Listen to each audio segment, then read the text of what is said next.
Sir, ये जो Mumbai police की तरफ से, उनकी क्राइम ब्रांच की तरफ से जो अर्नब गोस्वामी को लेकर अन्वय नायक के केस में जो 2018 का केस है, उसको लेकर जो 1914 पेजों की चार्जशीट जो दाखिल की गई है सर। श्रेयन, चार्जशीट जब कोई एफआईआर रजिस्टर होती है तो उसमें चार्जशीट फाइल करना 173 के मुताबिक एक कंपलसरी मैंडेटरी लीगल रिक्वायरमेंट होती है।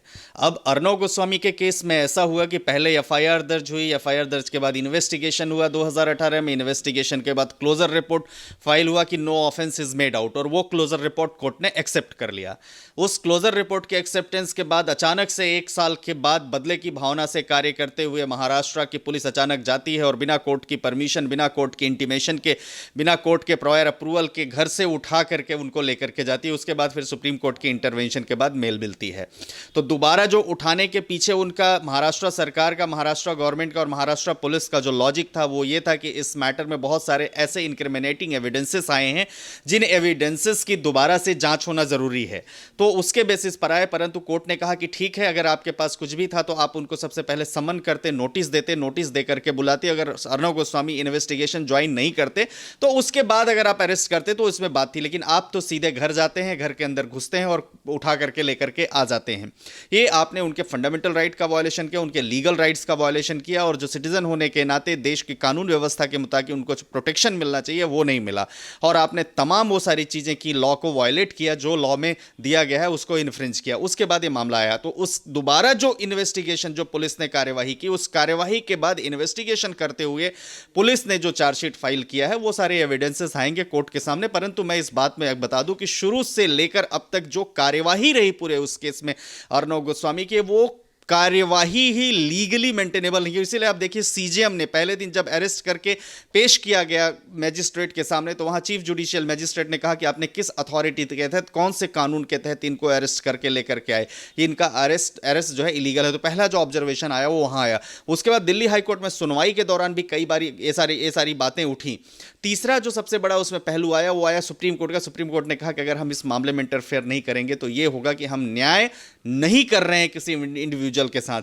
तो ये सारी बातें थी। जब एफआईआर दर्ज होती है, कोई केस इन्वेस्टिगेशन के स्टेज पर आता है, तो चार्जशीट फाइल करना उसमें एक मैंडेटरी और लीगल रिक्वायरमेंट होती है। परंतु वो चार्जशीट कोर्ट के सामने कितनी टिकती है, ये एक उसकी प्रासंगिकता जो है आने वाले दिनों में पता चलेगी। ये भी है सर कि 1914 पेजों की जो पूरी तरीके से चार्जशीट दाखिल की है, उसके साथ साथ उन्होंने 65 लोगों को भी गवाह बनाया है। देखिए, गवाह बनाना, बिल्कुल कोई भी चार्जशीट फाइल होती है, कोई भी इन्वेस्टिगेशन, क्रिमिनल लॉ में सबसे बड़ा जो पहलू है वो होता है विटनेसेस। विटनेसेस किसी भी लॉ में, क्रिमिनल लॉ में अगर नहीं है तो ऐसा माना जाता है कि एविडेंस, वो डॉक्यूमेंट्री एविडेंसेस भी होते हैं, डॉक्यूमेंट्री विटनेसेस भी होते हैं, ओरल आई विटनेसेस होते हैं, हियरसे विटनेसेस होते हैं। विटनेसेस की तमाम एक कैटेगरी इंडियन एविडेंस एक्ट में दी गई है। तो 65 विटनेसेस के अलग अलग क्या क्या बयान हैं वो, और कैसे क्या कोर्ट में वो सस्टेन करते हैं, कोर्ट में वो टिकते हैं कि नहीं टिकते हैं, वो बाद के समय पर तथ्य साबित होगा। दूसरा, अभी आर्ग्यूमेंट ऑन चार्ज होगा, जब चार्ज पर बहस होगी तो उस समय भी क्या जो महाराष्ट्र पुलिस की ये दोबारा 1914 पन्नों की जो चार्जशीट है वो चार्जशीट लीगली मेंटेनेबल है कि नहीं है, इस पर एक बहस होगी, और वो अदालत को तय करना है कि सही है कि नहीं। और उसके बाद भी अर्नब गोस्वामी को तमाम वो कानूनी अधिकार प्राप्त है कि वो चार्जशीट पर बहस करने के साथ अगर डिस्चार्ज उनका हो जाता है तो ठीक है, नहीं होता तो उसको चैलेंज कर सकते हैं वो रिविजनल कोर्ट में। तीसरा, उसके बाद सुप्रीम कोर्ट भी वो आ सकते हैं, हाई कोर्ट भी उनके सामने खुला हुआ है।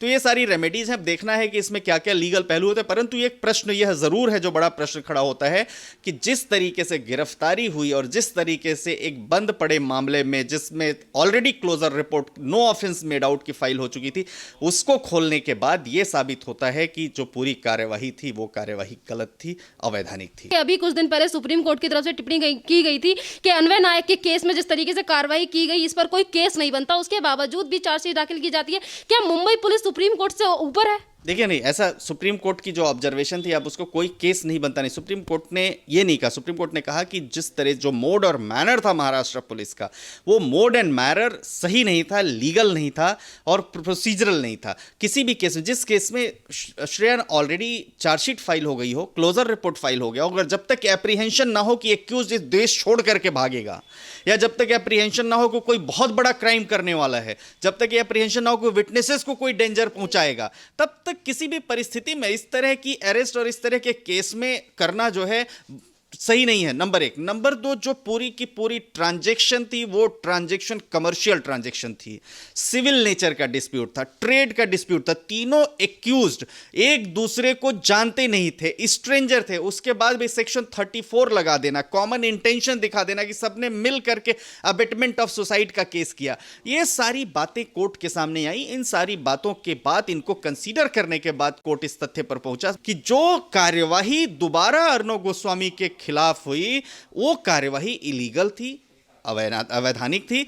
परंतु अगर एफआईआर खुली है, इन्वेस्टिगेशन हो रहा है, फर्दर इन्वेस्टिगेशन हो रहा है, तो उसकी जांच होना भी एक बड़ा पहलू है, और वो जांच करके उन्होंने रिपोर्ट सबमिट किया। सर, यहाँ पर सोशल मीडिया पर देखें या फिर तमाम लोगों की बात देखी जाए तो यहाँ पर लोगों की तरफ से एक ये भी सवाल उठ रहा है कि जिस केस को 2018 में बंद कर दिया था इसी पुलिस ने, और यही पुलिस उस केस को वापस खोल रही है, तो यहाँ पर लोगों की तरफ से पुलिस की नाकामियों के ऊपर भी सवाल उठ रहा है कि इसी पुलिस ने इस केस को बंद किया और यही पुलिस उस केस को दोबारा ओपन कर रही है, तो क्या ऐसा था जो इन्होंने जानबूझकर बंद कर दिया था? नहीं श्रेयन, एक बात मैं कहूंगा कि महाराष्ट्र पुलिस की जो कार्यवाही थी वो कार्यवाही और कार्यप्रणाली बदले की भावना से की गई कार्यवाही और कार्यप्रणाली होती है, जैसा कि माननीय अदालत ने भी ऑब्जर्व किया। और तमाम देश के जितने भी लीगल फेटर्निटी के लोग थे उन सभी लोगों ने उस कार्यवाही को गलत और अवैधानिक करार दिया था कि ये इस तरह की कार्यवाही नहीं होनी चाहिए। परंतु जिस तरीके से एक नहीं 1000 एफआईआर फाइल करना टीआरपी के केस में, सुशांत सिंह राजपूत के केस में जितनी धांधली, जितनी गलतियां हुई महाराष्ट्र पुलिस के द्वारा, महाराष्ट्र की और जो अथॉरिटीज़ हैं उनके द्वारा, उनको उठाना, तमाम ये सारे पहलू तो जिनको अर्णव गोस्वामी ने उठाया, तमाम ये पहलू थे। पालघर का चाहे मुद्दा हो, साधु संतों की हत्या का मामला, इन मुद्दों को अर्णव गोस्वामी ने उठाया। जिसके बाद महाराष्ट्र की सरकार, क्योंकि प्रश्न सीधा होता है, पुलिस किसी भी प्रदेश की पुलिस उस सरकार के अंडर में काम करती है, तो महाराष्ट्र सरकार की क्षमता पर, कार्यकुशलता पर प्रश्न खड़े होने लगे थे। तो उसको दबाने के लिए जिस तरीके से कार्यवाहियां हुई, ये सारे एफआईआर आप देखिए, चाहे प्रदीप भंडारी की गिरफ्तारी रही हो, चाहे और तमाम जो जहां पर जर्नलिस्ट हैं वहां पर उनकी गिरफ्तारी रही हो, चाहे अर्णव गोस्वामी की गिरफ्तारी, वो सारी गिरफ्तारियां जो हमारा क्रिमिनल जुरिस्प्रूडेंस है, क्रिमिनल लॉ है, उसके कॉन्ट्रेरी थी। तो वो एक साबित करता है कि रिटेलिएशन था, बदले की भावना से की गई कार्रवाई थी, और इसीलिए अर्णव गोस्वामी को 4 दिन जेल में बिताना भी पड़ा। सर, यहाँ पर ये भी बातें निकलकर सामने आ रही हैं कि रिपब्लिक की तरफ से भी एक आरोप लगाया गया है कि जिस अधिकारी ने ये अभी जो चार्जशीट दाखिल की है 1914 पन्नों की, प्रदीप पाटिल उनका नाम है, और वो वही अधिकारी हैं जब अर्णव गोस्वामी की गिरफ्तारी हुई थी तो इसी अधिकारी ने उन्हें प्रताड़ित किया था। सरकार बदलने के साथ अधिकारियों की मंशा, अधिकारियों की क्षमता, अधिकारियों के कार्य करने का तरीका बदलता है। ये हमारे भारत देश में हर जगह है। कोई भी अगर इंडिपेंडेंट काम करना भी चाहे तो वो नहीं कर पाता, क्योंकि उस समय की सरकार जो होती है वो उसका कितना इन्फ्लुएंशियल है वो व्यक्ति उसके ऊपर डिपेंड करता है। तो अब चाहे ये रहे हो जिनका आप नाम ले रहे हैं, मिस्टर पाटिल रहे हो या कोई भी रहा हो, जैसे सरकार जो बदलती है, उनके जो आला अधिकारी जो कहते हैं उसके मुताबिक उन काम करना उनकी मजबूरी होता है। परंतु कानून कानून होता है, और कानून में एक बात श्रेयन, ये बात सत्य है, ये बात तय है कि जो इन्वेस्टिगेशन दोबारा से खोला वो इन्वेस्टिगेशन लीगल नहीं था, इम्प्रॉपर था, इलीगल था और कॉन्ट्ररी टू द लॉ था। सर, यहाँ पर एक ये भी सवाल है कि कल ही की बात है जब अर्णव गोस्वामी हाई कोर्ट गए थे, और जिसके लिए उन्होंने ये भी कहा था कि जिस तरीके से अन्वय नायक के केस में तमाम तरीके की चीज़ें मेरे साथ की जा रही हैं, तो मैं ये चाहता हूँ कि या तो इन सारी चीज़ों पर रोक लगे या फिर ये मामला सीबीआई को जाना चाहिए। देखिए, ये तो कुल मिला करके एक ऐसे डोमेन की बात है, ऑनरेबल कोर्ट की बात है, इस स्टेट की बात है कि ये जाता है कि नहीं जाता है। अर्णव गोस्वामी का मांग करना कानून के मुताबिक पहला फर्ज है, पहला अधिकार है, और उनको वो कॉन्स्टिट्यूशनल राइट्स मिले हुए हैं,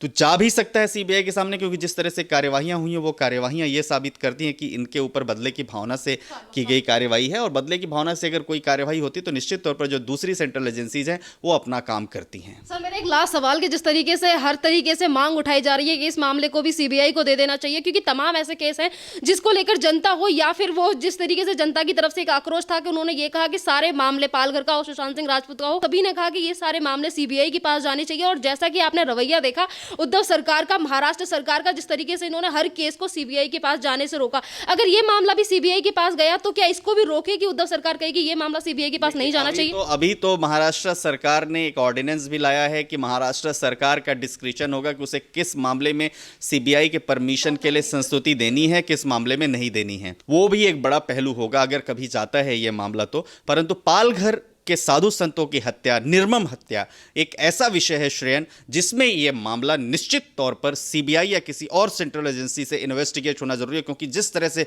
उन्मादी भीड़ पुलिस की प्रेजेंस में उन साधुओं को पीट पीट कर मार डालती है और उसके बाद भी किसी भी प्रकार की कार्रवाई नहीं होती, यह साबित करता है कि सरकार वहां पर अक्षम है या वहां की पुलिस अक्षम है या एडमिनिस्ट्रेशन अक्षम है। तो निश्चित तौर पर पालघर एक बड़ा मुद्दा था। दूसरा, दिशा सालियान के मर्डर की आप बात करें, दिशा सालियान के मर्डर पर भी जैसा संदेह किया जा रहा है तो उसके तार भी सुशांत सिंह राजपूत की मृत्यु से कहीं ना कहीं जुड़े हैं, जो आने वाले दिनों में पता चलेगा। जब इन्वेस्टिगेशन होगी, फर्दर इन्वेस्टिगेशन होगी, उसके बाद पता चलेगा।